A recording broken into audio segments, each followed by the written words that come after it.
and welcome all to week 12. We are now, I think, more than 3/4 of the way through this course, as the final week is only your final exam. So, hooray for making it this far. This week we have a couple of big things due, but first I want to look back at the annotated bibliography. I've had a lot of students having issues with this one. This may be the first time you've ever been assigned an annotated bibliography, or maybe the directions weren't quite what you needed them to be. I'm not sure, but let's move forward and get this correct. So an annotated bibliography is where you give me your works cited page, but you also add at least a sentence or two that's explaining how you're going to use this source. So not necessarily a summary of the source, although some professors may require that. What I'm zeroing in on is just how you're going to use it. So maybe you're using a government document on the UN's budget to explain why you think the UN should not have gotten involved, or why you think the UN should have gotten involved. So you would just have the works cited citation for that government document, and then you would explain, I am using this source to prove that the UN should not have gotten involved, using financial details or something along those lines. So it's not maybe as complicated as it seems, but it's intimidating when you first approach it. So if you have a 0 for that assignment, then you did not do it correctly, and I do want you to take the time to go back and redo it, because this is something you're very likely to be assigned by another professor, and I want you to leave this course knowing how to do it, or at least the basics of it. As you move forward in your college and career, classes get more complicated, your annotated bibliography might be more complicated, but in this situation, at least you learn the basics, and then you can move forward with that. So if you've got a 0, double check. If you have a 0, you didn't do it right, fix it, okay? Added something to the comments section. Email me a document, do something to get this correct, because I want you to know how to do an annotated bibliography. Looking forward, this week you have your peer reviews. I'm going to try something different. I've created discussion boards. If you look on the module for this week, there's a huge amount of discussion boards. You have your throw discussion board and you have your reading discussion board. You also have some historical context for one of the discussion boards. So it looks pretty long, but 4 discussion boards are for the groups. So you were assigned to one group. You only need to participate in that group's discussion board. So you'll see 4 of them, but you're only going to do one of them, okay? And there's no reason to do another group. You won't get extra credit for doing that. You just need to do your group, okay?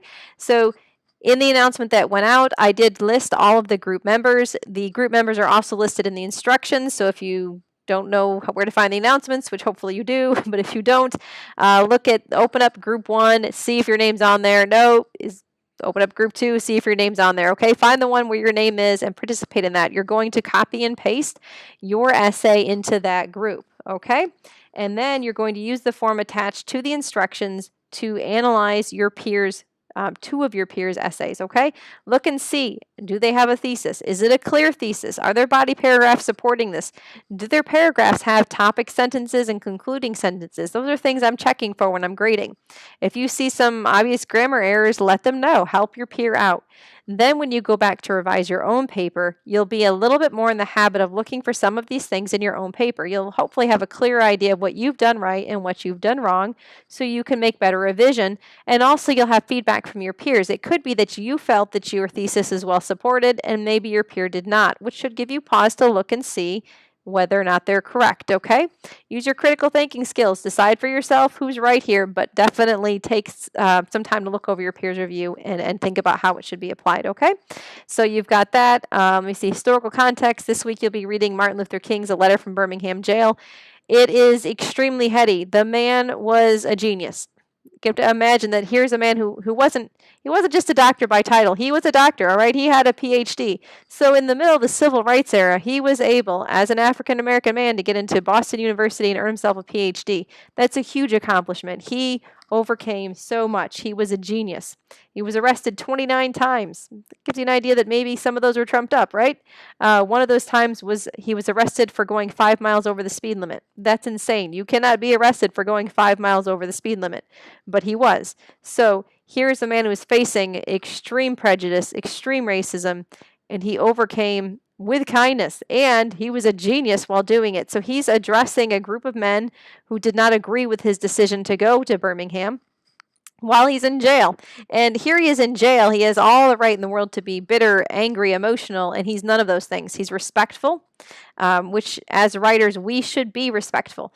Well, one of the problems in our society today is that when we approach someone who doesn't agree with us, we tend to put them down. Oh, you don't agree? Well, you're stupid. You have a different opinion than me on gun control? Well, you must be stupid. Obviously, you're wrong because you don't agree with me. These are opinions that we see all over social media today. This is not something we saw in Martin Luther King. We saw him approaching somebody who disagreed with him with respect. And he thought about his audience and thought about what is the best way to sway them.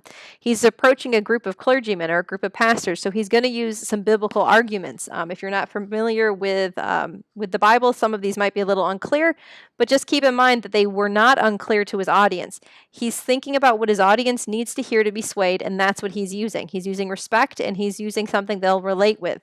And that is what you need to do as a writer. You need to think about your audience. You're writing for me, right? I'm not going to be swayed by something you've got off Snoops.com or Wikipedia. You need to be finding something from the library, something of a government document, something that's a good academic source. That's what you're doing. When you're arguing that the UN should or shouldn't have gotten involved or whatever your argument is for this case, even if you're addressing the counter argument, you need to do it with respect. We're not going to be putting down the other side. We're going to be building them up and showing respect and answering their questions. I mean, that's what sways your audience. So you're going to see that in Martin Luther King. I want you to keep an eye out for that. Don't be discouraged when it gets heady. Try to plow through it and break down what you can. And then look over the discussion boards to see what your peers have understood, and that should help bring a little bit more understanding as well. And don't be discouraged if it doesn't make a lot of sense, because remember, he had a PhD and he's writing to other people that are at his academic level. So it can be a little bit confusing, but I have faith in you all to be able to break this down. So, discussion boards, peer review. If you haven't done the annotated bibliography or haven't been given credit for it, you need to keep trying, okay? If you have questions, send me an email. You've got your final draft to do on Sunday, so get it done. If you have questions, shoot me an email. I look forward to reading all of your rough drafts.